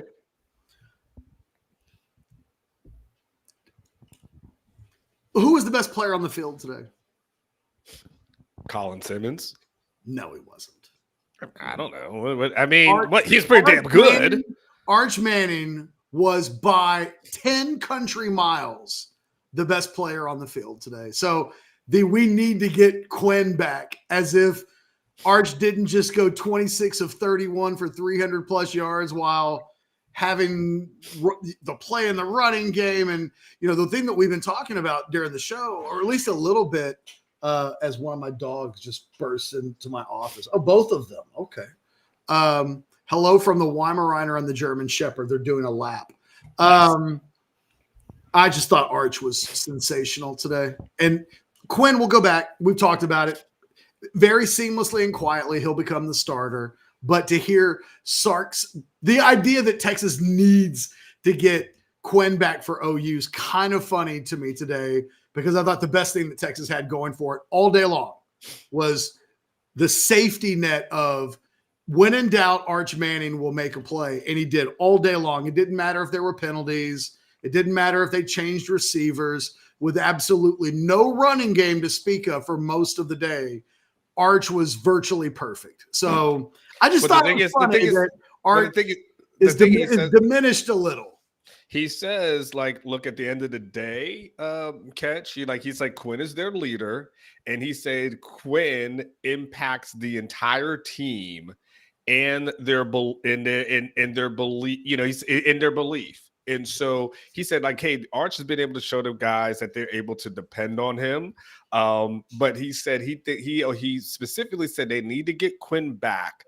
And he goes, he thinks the team will be excited when he comes back as well. So I think he feels like there's a trickle down leadership effect. Now, that's what he's saying right now. Look, at the end of the day, could he be saying that for Quinn's behalf? To make Quinn feel good? I love conspiracy theories, and so I would totally ride with that one, right? I'm a conspiracy theory guy, if that's where you want to go. But I think he also, I think their main thing has been get Arch some reps over the next couple of these 2 games. This kind of thing I have been reporting for weeks, but it's always fascinating when I'm on Orange Bloods and like, where's he going to play? I'm like, I'm outlining to you that he's not probably going to play until Oklahoma. I don't understand why no one's listening to me here. I'm giving you the good information. Hey, I gave you your flowers yesterday. I told everybody on the show, nobody in the world is ever more accurate when it comes to reporting on Quinn and his injuries and everything else. And I was like, Anwar keeps laying out the hints for us. He couldn't be any more obvious about the Anwar cookie trail. If it were Hansel and Gretel, we'd have found our way to Arch Manning starting today. So just so you know, Anwar. Yeah, well, that's very nice of you. That's an attaboy. That's an attaboy. I don't even know, but you are the peak of the peak of the peak on Quinn Ewers reporting, and you have been for the last 3 years. Is that like the guy who's who covered LeBron and just had all his stuff? Windhorst? The Windy. Is that like my claim to fame? Just gonna ride his coattails and stuff. You need to be that for Arch, because if there's a guy that if in 3 years there's like, well, we got to have a reporter so who covers Arch better than anybody, that actually might be a claim to fame that, suddenly Anwar's hosting Sports Center.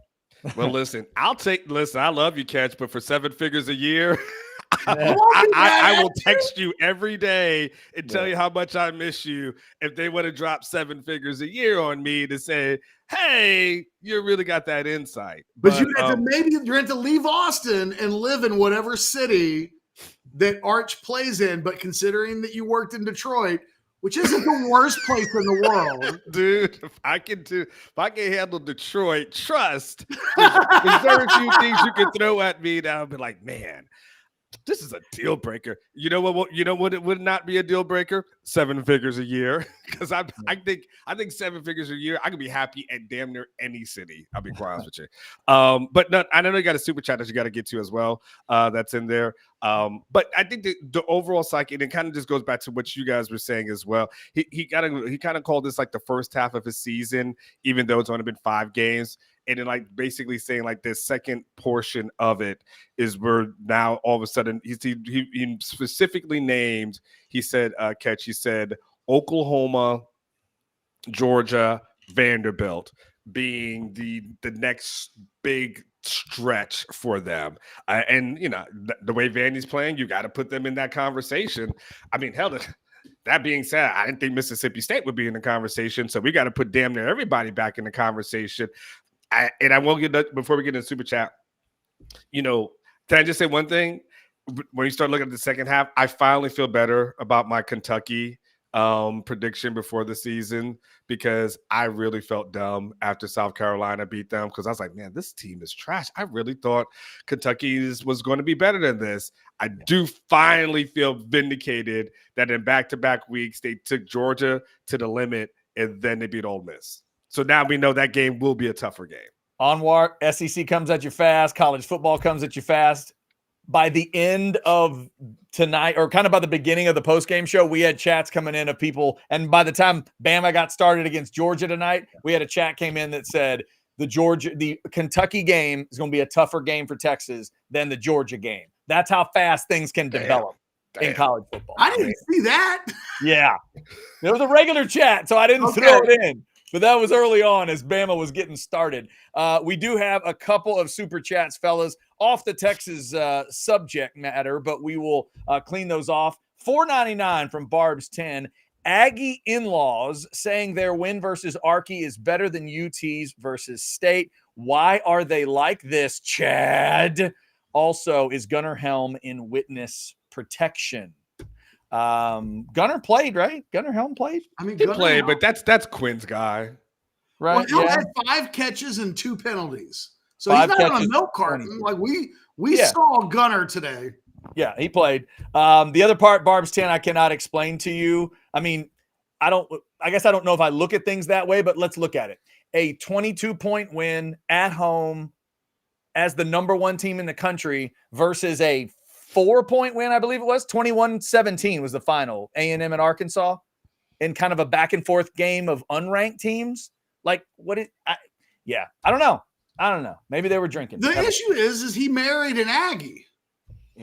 That would be, I guess, an issue. Yeah, for Barb's. I mean, the thing is, Barbs, you just can't ask these. The answer to the question is a shoulder shrug. You know.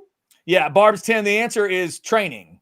It's training, and it's years of it. It's years and years and years of that maroon thing that you being raised by typical Aggies will lead to that result. I was raised by the strangest Aggie on planet Earth. It's the only reason I turned out the way I did. Who's in the Waxahachie Hall of Fame after this weekend? Yes, he is. Congrats to Doc Hastings. Yes, absolutely. Thank you for that catch. I appreciate it. He enjoyed himself today. All right.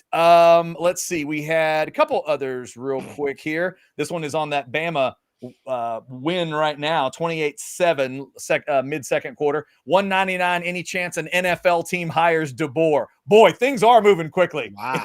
College football. Wow. Jake, yes. There's also a chance that in a few years that an NFL team will try to hire Steve Sarkisian. Yeah. So stay away, NFL. I'm telling you right now, when Arch is done, there's probably going to be a team with a high draft pick. By the way, Jalen Milroe is just running around doing silly things again. What's the score now? Is it still 28-7? 28-7, but Milroe just scrambled for 30. That sucks. You know what sucks about that though? Because the beat down that they're putting on Georgia at this moment, Catch, you now all of a sudden, instead of 1 versus 2, you got like a Georgia team that people are going to say, oh, they're not that good. So now if Texas goes out there and does something, against it, they're like, well, that's their second loss of the season. But it won't matter. This new system correct means win all your games and the style points won't matter a lot. And then you'll be in a playoff and you got to win all your games anyway. Correct. By the way, even more so than that point that you just made, do you realize that suddenly Texas and Georgia is potentially the second biggest SEC game of the day in 3 weeks? Because somebody chatted us. Could it be an afternoon game if Bama Tennessee turns into a night game? I hadn't thought of it that way. I thought Texas and Georgia's a lock for a night game. Yeah. Maybe not. Yeah, I mean, you're 100% right. Like that I didn't factor that in because I didn't even I had it for weeks. I hadn't even known what other games there would be that weekend. I never cared. Yeah, Jason pointed it out earlier on War. I didn't realize that either, but that's that classic, that third Saturday in October is always Bama, Tennessee. And at times that was a punching bag game for Bama during the Saban run. But hell, with what Tennessee's look like, that's a heck of a ball game now. And if they keep doing this, maybe that's the game. Jay the Activist. What up, Jay? Good to see you in the post-game chat. Sit in the super chats. $1.99. Number 11, Colin Simmons has 4 sacks. 2 today, 4 total. How many did we have year 1 with Sark? Wasn't it like 5? Wasn't it it was a low number like that, wasn't it? 5, 6 as a team? Was he asking the team or was he asking who I think was the leader? Ben Davis was the leader, and he had that's 2.5. 2.5. Wasn't the whole team though? No, the team didn't have 5 sacks. 8, something like that. I'll look it up right now. It'll take me a minute. Just give me a second. But no, Ben Davis had 2.5, and believe me, Anwar and I have that seared into our brain. Okay. Fair enough. The randomness of you and I, like, oh yeah, it was Ben Davis 2.5. That's how egregious it is that it's stuck out in our mind. Yeah, y'all both pulled that one out pretty fast. So well, that's when you know you've done a lot of shows. When I am not sure why. Don't ask me why 5 popped into my head when that came up. So I apologize if it's more than 5. I'm looking for it right now. I'm on the where's sacks? Come on here. Yeah, year 1 with Sark. So this would be 2021. Looking up the total sack number for Texas that year had 20 sacks. 20 sacks, a little more than 5. But here was the breakdown. Year 1, okay. Davis had 2.5. Overshone, Agofu, Alfred Collins, and Byron Murphy each had 2. David Benda had 1.5, and then there was like 10 guys that either had 1 or half a sack, Damn. including the likes of Chris Adamora, Brendan Schooler, DJ Harris. Yeah. See, and by the way, look at this. Tom G was in my neighborhood. He's like, as a team, I think they had 8 or 9. Tom G, we're both remembering that season the same weird way. Why are we thinking that way? They had 20 damn sacks. By the way, Catch, it looks like Colin Simmons in the post game said that they're going to dominate Oklahoma when they play them in a couple of weeks. All right, Colin Simmons. He's like, they have a good little team, but we're going to dominate them. Okay, Duncan. Good little team? Yeah, good little team, but we're going to dominate them. No, Colin. No, Duncanville. No. Don't do it. Hey, It's done. It's literally like done. Precocious freshmen that think football is just too easy.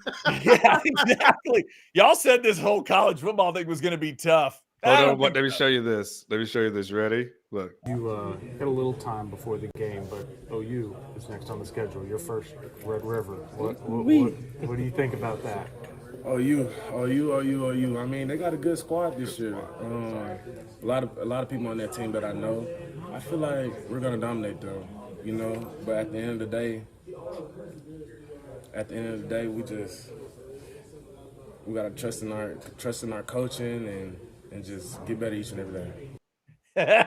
I like that he went with the big statement and then tried to fire up the at the end of the day. His brain turned those two things the opposite way. You're supposed to lead with the at the end of the day and finish with the definitive. He hit the definitive emphatic statement, and then his brain was like, oh man, we don't have anywhere to go now. Now we're done.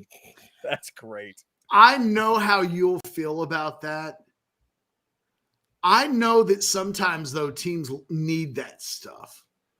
I don't know if Texas is that team or not, but, that's not exactly James Brown versus Nebraska. But sometimes you need a guy to say the thing that everybody else is thinking.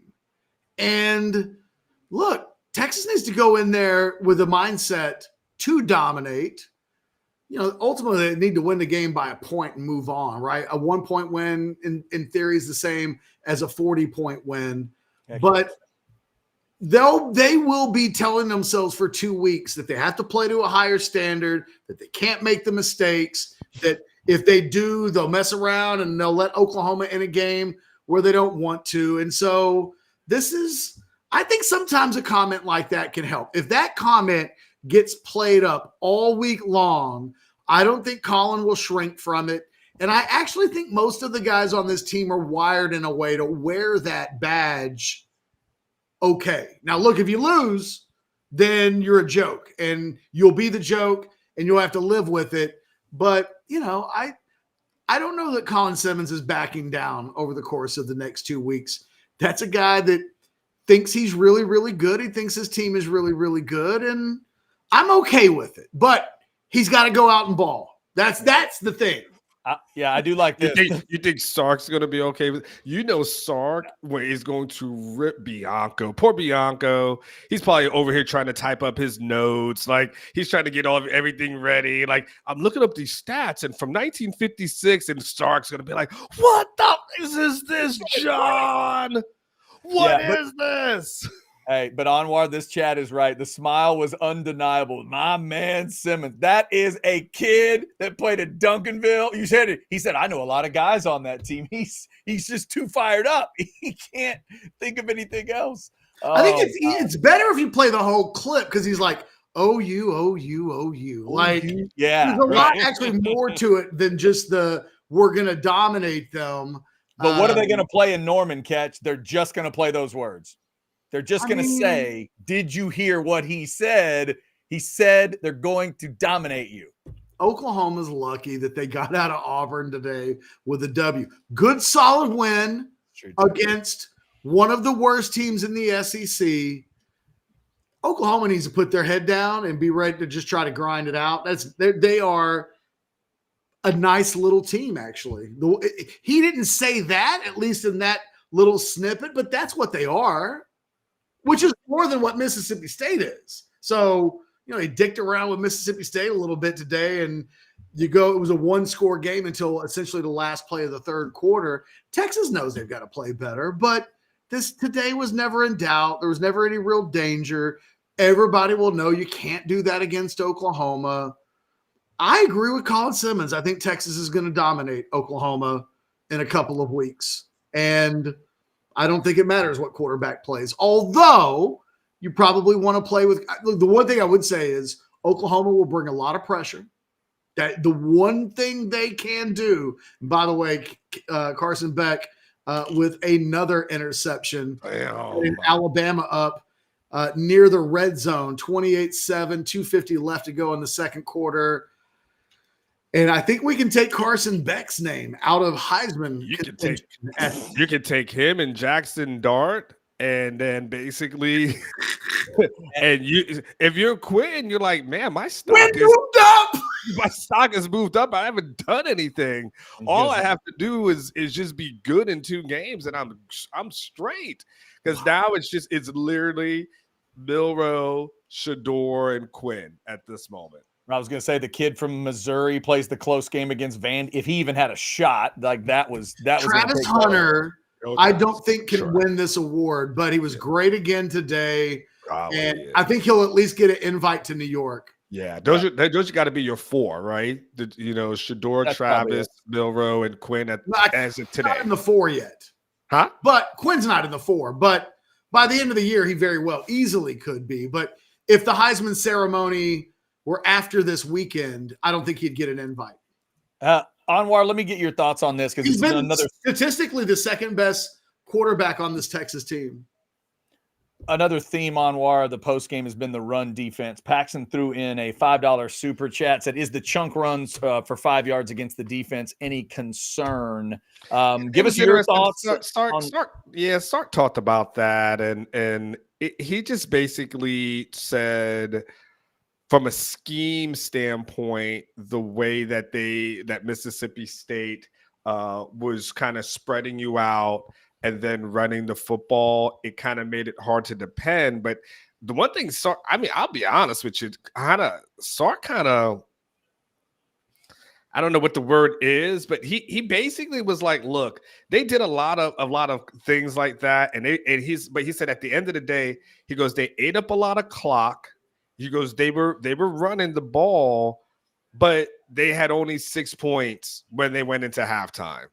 So at the end of he goes, they did a lot of things, but he goes, they had 6 points at halftime. So he goes, at the end of the day, you still got to pass the ball, right? You still got to be able to pass the ball in today's world of college football. So his point is like, yeah, that happened, but we defended the end zone and they didn't score. And so at the end of the day, you can get caught up in the minutia, and that's when you're an observant fan like Paxton is. It's easy to see the little things, and then you just take that step back and you say, yeah, well, cool, they did all that, and they scored 13 points. So don't be overly concerned about it. JV activist, yes. Cam Ward would be the other guy if the Heisman were after this. Yeah, that's fair. That's fair. But Anwar, I do think that's a fair reaction to it, because early on I'm watching and I'm thinking, okay, you can't give up these chunk runs, but then it felt like it got under control a little bit. And then again, the key element of that chat, I'm not saying it's like a first world problem kind of thing, but the key part of it is these chunk runs for 5 yards. And Paxton was absolutely right to type it that way. But when those chunk runs aren't 12 and 18 and 25, it was a different feel. Did they give up too much to Mississippi State running? Yes. But I didn't think the chunks overall were big enough where you go, oh, holy hell, something's going on with this Texas run D. I didn't think it was quite that serious. Yeah. And Anwar, the thing that I've said today about this topic is that you can get away with pennies and nickels in the running game when the other team's not scoring points. But 4 out of 5 times, I'd say 80% of it, they played 5 games. And in 4 of those games, I think this is true. You try that and you find yourself down 21-6 or 21-3 or 21-0. And then you can't do that anymore. And then the thing that works best for you is a slow death. right? It's like, well, we're not going to win the game, but maybe they don't score 60 on us. That was about what Mississippi State accomplished today by having all of the possession that they did, by coupling that with Texas being sloppy and the 2 fumbles and the penalties, and you take 3 points off the scoreboard and then you don't have a real good play following that. Well, you only lose by 22. Yeah, I mean, and that's the thing to me. I don't know, I'm sure you guys, you've been on here for a long time, so I'm sure you've already discussed it. The points off the board, that's obviously, he was asked about that. What did he say? I was going to say that is a good point we hadn't gotten to yet. Okay. How do you handle that? He had said in his mind, if it was 4th and 3 or less, that he was going to go for it. And so originally, obviously, it wasn't that wasn't there. And then when they jumped off sides and it went to about 4th and 3, then he went back to his original decision, which was, I'm going to go for it. So he had already told himself this would be, if I would go on a 4th down, then the field goal happens, but they jump off sides. He's like, it's 4th and 3. He's like, oh, damn it. That's what I was going to do in the first place. I'm going to go for it instead. And so he goes, yes, he said, obviously, he can definitely second guess himself from that. He goes, maybe that changes the complexion of the game a little bit. He said he can sit there and beat himself up over it, but he's like, I've already beat myself up over a couple other little things. He did say that he wished that Arch could have given Isaiah a little bit better of a throw. But he said it was going to be a really tough catch for him. But he said at the end of the day, he said, I'm never going to apologize for us trying to stay aggressive because our players appreciate us being aggressive. And he said, it wasn't going to be us being rogue. It's just something that we believe in, and that's something that we're going to do. The number came up, we went for it. I like the decision to go for it. I hated lining up in a power formation and then giving Arch limited options. And then Mississippi State made a good play on that play, which made Arch have to throw kind of a difficult pass to get it to Bond. I just didn't like the play call, but I liked going for it. I agreed with taking the points off the board. I wondered if he second guessed the call, because I think if you spread out Mississippi State, they didn't stop that all. I mean, literally on a day when your quarterback goes 26 of 31 and probably should have been 27 of 31, you basically could do whatever the hell you wanted to in the passing game. I just didn't like the call. Just me. Fair. $20 super chat from Mike. You guys and Sark are kidding yourselves. The run defense is concerning, if not problematic. Always take the points. F. I'm not sure if that's like the F word or an F grade or whatever. Mike, again, not F grade. Maybe an F grade. I would not go that far, Mike, with what they did. Was it concerning at times? Yes. But did they deal with those things and keep this particular game in control? Yeah. But obviously you couldn't, if you can't start out games against better teams giving up chunks of 5 and 8. But I mean, the thing is, you've got to know that what Sark what he's saying is he actually is being true and genuine. He will go for it on 4th down. Like, he believes in that. Like, that's just part of his DNA. There's no binder that's telling him this kind of things. It's just him and when he, as a play caller. And that's just one of those things that, you live by the sword, you die by the sword. And he will do it. Like, we've seen it since he's been here, since year 1. That's just not going to change. And I guarantee you, the majority of times, remember last year, I think we kept saying, like, golly, Sark keeps going for it. He won't take the points. He won't take the points. He won't take the points. And then he finally tried to do it, and Bert Auburn missed a field goal. and we were like, well, I guess I can't complain about it anymore, right?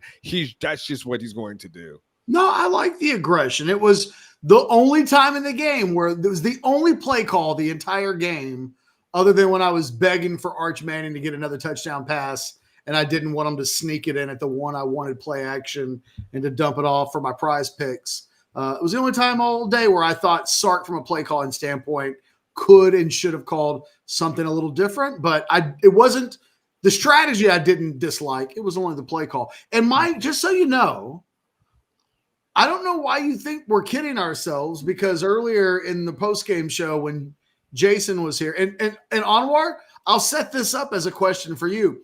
I asked the guys on a scale of 1 to 10, your worry for the Texas run defense is what? And both Jason and Chad said 7.5 out of 10 on the worry scale.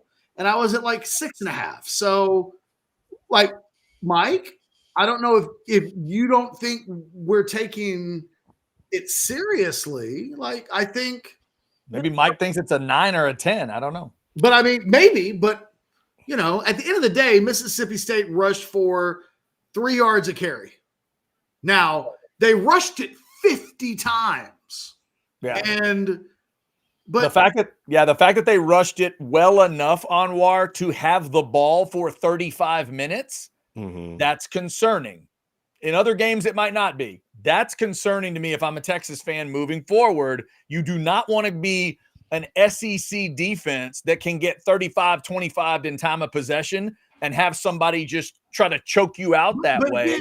But Chad, and have your offense on the sideline. If Texas scores one more touchdown early in the game, Mississippi State either does this and just concedes defeat, or they can't do this. So part of 50 carries and that time of possession today was 1,000% connected to the fact that the offense wasn't clean enough and wasn't good enough today in terms of putting points on the scoreboard to eliminate that as a strategy. I get it. It works. Hey, keep the ball, keep the Texas offense off the field, try to shorten the game, possession, all of that stuff. But if Texas is got 21 or 28 points at halftime, and they could have, it just didn't go that way. I mean, they just didn't, they fumble the ball on the first drive of the game. And then Jonte Cook drops a touchdown that would have been a 60-yard pass. And, there were some mitigating circumstances that kept this game closer today. Mississippi State didn't keep the game close today. Texas kept it close. They kept themselves from separating. And Mike, the thing that I would just say is, if this is the strategy that teams are going to try to use against this Texas offense, I don't know how well it holds up on days when Texas, today they scored 35, but they're averaging close to 50 points a game. It's an offensive strategy that an opponent will use that can get them blown out if they're not careful. Well, it's for me, Catch. The only time I will be concerned about the Texas run game, quite honest with you, is when they face an opponent that actually has a really good quarterback. And what they haven't had to face a good quarterback yet. Like, that's just, so then it's been easier to focus on the run game and give a couple of things because they haven't faced anyone who can really complete passes and stretch the defense and make them be honest in any kind of way. I don't think that Oklahoma's got a good enough quarterback that can make them do that either. It may not happen until Georgia, right? But based off what we're seeing tonight, I don't know. But at least I know Carson Beck can walk and chew gum. The rest of the quarterbacks that they face, for the most part, the rest of this year, maybe they don't face any good quarterbacks. So if you're telling me, yes, okay, so I'll get worried about the run game, but it only matters if you got a quarterback who actually can complete passes. If you don't have a quarterback who complete passes, we're just those are just meaningless numbers that another team is going to compile. Let's throw last super chat I see right now. If you want to throw one in, feel free. Jay the Activist, $1.99 super chat. Bulletin board material, the biggest myth in sports. Jay, I personally would disagree with you, and so would a lot of athletes. I can think of Kobe, Tiger Woods, and Tom Brady just as examples, but there are those I know that don't believe in bulletin board material. I personally believe it's a real thing. Fellas, bulletin board material, biggest myth in sports? Jay, this is where using your words matters. Like, is it, if you had said bulletin board material is one of the biggest myths in sports, I could buy that to some degree. Some days it is, some days it isn't. We talk about it a lot, and sometimes it doesn't matter. The biggest in all of sports? Yeah. No, there are other myths that I are. again. Let me give you another one. Here's a bigger myth. Okay. Teams make the greatest amount of improvement Oh God. between game week 1 and game week 2 every season. I think that's a bigger myth. Yeah, and Yeah, I'll just I think see, and then if they're you're going to have a better team because you have a bunch of seniors. I think that's a huge myth because I've seen a lot of senior teams that sucked. So just because they're older doesn't make them better. Well, and the other thing, Anwar, to me, I just don't. The word I have a problem with in this super chat it's myth. Like the guy ran his mouth. Tiger beats him 9-8 in match play and sat there with this look on his face like it mattered to him. So I'm like, well, what is my conclusion other than Tiger might not have beaten him as bad as 9-8 if he had kept his mouth shut? But might Tiger have still beaten him bad? Yeah, he was going to beat him bad. But you can't tell me you can't watch that. You can't watch Kobe. You can't watch Serena. You can't watch all these athletes, Tom Brady, throughout our whole lives that use that stuff as fuel and then go, bulletin board material. Yeah, but I mean, but sometimes you're just better than people, though. I mean, it doesn't. If MJ was like, yo, I got to play Anwar 1-on-1, and that guy's trash, and I'm going to beat him to a pulp. It's not like, oh, snap, he gave me bulletin board material. I'm going to come out and come hard against MJ and beat him.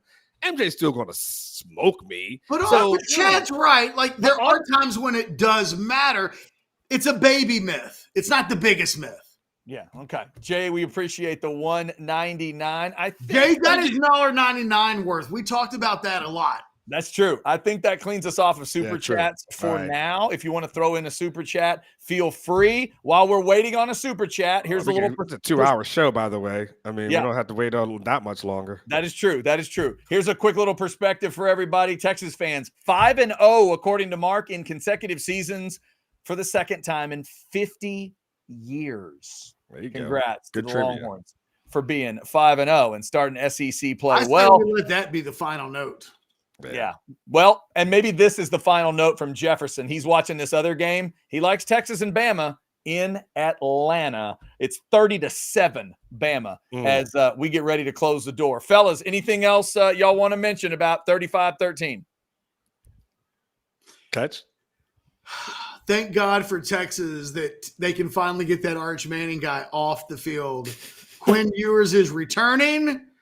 Thank God, because for weeks, it's felt like the quarterback position was just hanging by a thread. And now we can return to regular. Oh, what's that? Arch Manning's in the top 5 in quarterback passing in the country? Oh, never mind. Okay. Sorry. Anwar? That's a tough act to follow. On Monday, on Overreaction Monday, I'll have a good comeback for that. But for right now, I'll let that be the last word because that was actually kind of funny. Fair enough. So I'm actually going to let that go. That was actually pretty funny. Yeah. Texas fans, I will leave you with this. Maybe the best first world problem that I experienced watching this game today. I can't ever remember watching a backup quarterback throw 31 times, and I thought, could have let him have 40. Texas is 5-0 and starts conference play with a nice win, 35-13. No matter what you thought of the little ingredients of it, 22-point win is pretty damn good. Thank you for liking, subscribing, and getting your notifications. Thank you all for the super chats tonight. Shout out to Specs for obviously helping us out with the chats. Remember, the whiskey sale goes until October 5th, so get out to your local Specs or get on that app and get you the whiskey ordered. Check out all the shows, of course, on Orange Bloods Live. Chad, one more thing. Yes, sir. If somebody messes you up and you need to sue their ass, Adam Lowy Law Firm will get that dollar bills, y'all. Like that. Just needed to say that make sure that the man, the myth, the legend, the sponsor of the postgame show for the last decade, just wanted to throw out there that he will get that cheddar for you if somebody dares to harm you in any way. There you go. Shout out to the Lowy Law Firm. Including dog bites, by the way. Including dog bites? Yeah, including dog bites. Hey, man, like I said, if something harms you, Adam Lowy. Well, all I know is there might be some dog bites reported from Bulldogs on the 19th of October, but there wasn't any reported today in Austin. I know that. Eating the dogs. Nope. These They're Bulldogs, eating the these dogs. Bulldogs were not a threat. These Bulldogs were not a threat in the end. Thanks to everybody for jumping in. Y'all enjoy the rest of college football, unless you're a Georgia fan, because I don't think you're going to enjoy the rest of this night of college football. Y'all take care of yourselves. We will be back. Next week's a bye week. So we will be back for the next post-game show at the 2-minute warning of the fourth quarter of Texas OU on October.